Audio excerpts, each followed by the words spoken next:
Evolution, the process by which different kinds of living organisms are thought to have developed and diversified from earlier forms during the history of the Earth.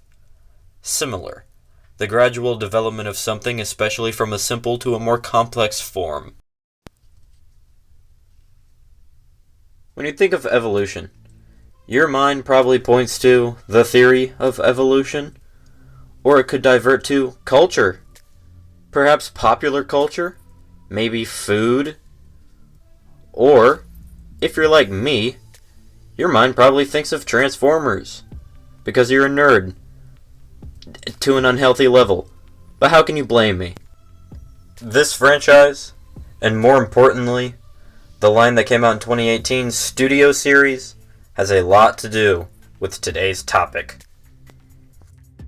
The very first Transformers toy line debuted in 1984. That was nearly 4 decades ago, coming in at 39 years ago. And it has since made so many amazing fucking technological advances in terms of the engineering of the bots. It is absolutely revolutionary. I have said that before, and I will say it 1,000 times over. And the Studio Series line has introduced us to new characters, revamped characters, new lines, scarce figures that are admittedly hard to get. And with every line, there's always a stinker, and with the very first figure in this line, he's kind of a stinker. And for today's video, we are going to compare Studio Series number 1 Bumblebee next to Studio Series 100 Bumblebee. And we're going to witness the evolution starting with number 1.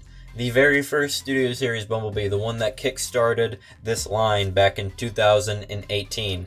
And this figure feels like shit. There's so much clear plastic, he doesn't hold together. Getting into the transformation portion of this video for SS01 here. It's a pretty alright transformation, but he's just so frustrating because things pop off like this roof section all of the time, and that's clear plastic, so that's gonna break any day. You can actually see that that's dividing. Wait, let me zoom in here. You can see that that's cracking. But to start off, first thing I like to do, honestly, is just pop the hood up and just go ahead and disconnect that piece right there. Once you got the all the way up, you can just keep that wherever. Bring the door wings out. Make sure you bring the sub door wings off, I guess. That's just what mine wants to do. Let me fold that down. He's kind of a clusterfuck, not gonna lie. Bring all of this, and actually, no, don't do that. Oh. That arm pops off really easily, too. Okay, just make sure you get the arms out. That way you can flip this little piece up. Fold these in. Tab that in. Bring that down. Tab this back. Actually, just fold that real quick. Tab this back in. Bring that all the way into the body, like so. Take these little awful pieces right there. Bring the feet out. Mine are really difficult to get in because honestly the pins are kind of corroding on this side, so he's a little bit of a pain. That popped off again. Bring that out. Bring the shin out. There you go. Yeah, this is not easy to do. There we go. Kinda. It's working on it. It's a work in progress. Okay, if you own this figure, you will understand the pain that I suffer on a day-to-day basis with this thing. And there you go. There you have Bumblebee in his wacky little first rendition robot mode. And he looks kind of... The robot mode does not look too bad, but believe me, there are a lot of problems with this figure. And you'll probably see throughout this video, I'm missing his gun. Oh, and I believe I mentioned it before, but this figure does not stand together! For the articulation portion of this video, head is on a ball joint, so you can get a whole bunch of wiggly waggly motion with that. Shoulders are also on ball joints, so those can go all the way around. They can go out that far, go in as you can fucking G1 Optimus Prime himself if you want. He has a bicep elbow swivel type thing. Hands fall off. 90-degree bend at the elbow there. Let me just get this shit back on. Come on. Thank you. Okay. Waist swivel. Ball joint at the hips, which is pretty nice, but he is really loose, so I don't like ball joints. Hasbro, please stop using those. I would really appreciate it if you guys just switched to pins. Hips can kick outward that far. They can go in that far if you want to make that useful. He does have a thigh cut right there, but it's impossible to see. Knee bend and no ankle tilt, except if you want to break his goddamn ankles, but feet can move forward and back. So he's pretty articulated. He's just not fun at all. He's not a fun figure. This is not a good experience. However, the 100th figure in this line, Studio Series Rise of the Beast Bumblebee, is absolutely fantastic. This guy is sleek, he's chunky, he's proportionate, he has no clear plastic. He's built like a brick shit house, and he's just so solid. He doesn't crack under any pressure. He's wonderful. He's absolutely wonderful.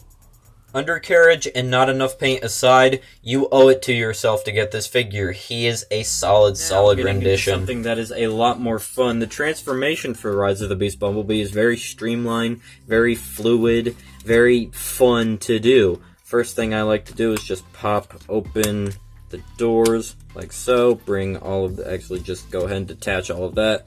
I like to bring the arms down. Take these wheel assemblies and fold them to the side. Scratch your nose.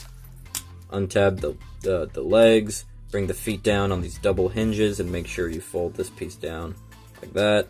Flip in the side of the leg there to fill it out. Second verse, same as the first. Bring all of that down like so. Get him stood up. Raise your camera a little bit. Fold the arms to the side. Make sure, just take this whole assembly right here and just carefully pop it up. It's kind of tight, but it takes some finagling and you'll get it. Fold this piece in like the back. Actually, make sure this is tabbed in. Then fold this piece in at the back like the previous figure. Fold the robo titties up and get 2 clicks. Once those 2 clicks are there, you know you've done it right. Fold the arms down, and boom, there you go. There is Rise of the Beast Bumblebee. Let me get the lighting adjusted on him. That did not really do anything for me, but there's Rise of the Beast Bumblebee in his robot mode, and that was a much better experience, And the robot mode is absolutely solid. He's adorable, he holds together, he's chunky. I love this figure. He looks so badass in every shot you get with him. The quality absolutely obliterates that of the first Studio Series Bumblebee. We have truly come a long way. And dude, the window panels are clipped in this time. Clipped in! But unfortunately, everybody's big takeaway, and mine as well, the lack of paint on this figure. His sword and his face definitely could have benefited from just a few extra dabs. It wouldn't have been that hard. We could have gotten it. Now moving on to this mean motherfucking looking ass. My god, he looks like he wants to hit me. Moving on to his articulation, he does have a ball joint at the head. You can get all of that wiggly waggly motion.